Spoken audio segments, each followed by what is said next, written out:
Ce matin, les pompiers de l'urgence internationale visitent l'hôpital d'Obock, avec une infirmière qui participe au stage. Un hôpital à 1000 lieues des standards européens. Hygiène à géométrie variable, peu de matériel et du personnel qui fait ce qu'il peut avec les moyens du bord. La décision est vite prise. L'ambulance des pompiers destinée initialement au centre d'accueil des migrants devra servir également à l'hôpital. Ça va beaucoup apporter cette ambulance pour servir la communauté obockoise et aussi y compris le réfugié et le migrant.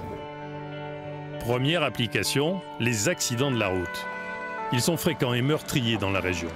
Toute la journée, les stagiaires vont devoir réaliser des exercices sur le terrain. Pose-la doucement au sol.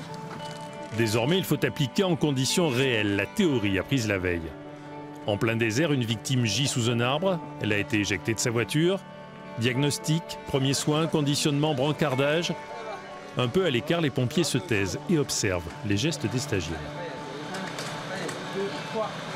C'est un peu désordonné, mais bon, on voit qu'il y a quand même les premières bases qui sont là, donc on va encore continuer cet après-midi par des cas concrets.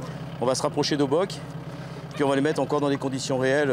Je pense que ce soir, ils auront les réflexes. Déjà, les bases sont posées, on va dire.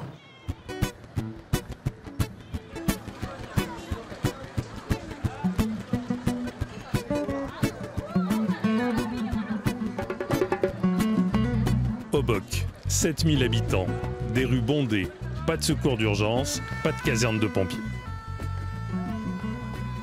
Autant dire que les exercices réalisés avec l'ambulance rouge venue de France ne passent pas inaperçus. Une présence voyante, sciemment organisée par les pompiers de l'urgence internationale. Ils veulent que toute la population du village sache que l'ambulance est ici, à leur disposition, et pas seulement dans le hangar d'une organisation humanitaire. Il faut bien maintenir la tête. Il n'y a que le casque qui va bouger. Doucement, doucement les gars. On maintient, on ne tire pas sur la tête. On tire pas. Les premiers gestes sont bons, ils sont encore un petit peu lents parce qu'ils sont en phase d'apprentissage, mais je suis persuadé que ça va très vite progresser. En plus, ils sont motivés, donc c'est encore plus facile pour nous. L'essentiel de ce qui a été appris en théorie a été appliqué là, dans la pratique?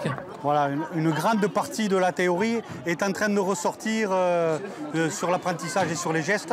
Donc il faudra répéter, répéter. C'est pour ça qu'on va essayer de les mettre le plus souvent en répétition et en conditions réelles pour que les automatismes viennent.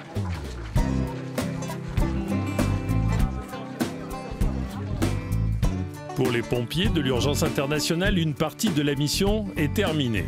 Le personnel de secours est formé. Dans les rues d'Obock, l'ambulance rouge fait désormais partie du paysage.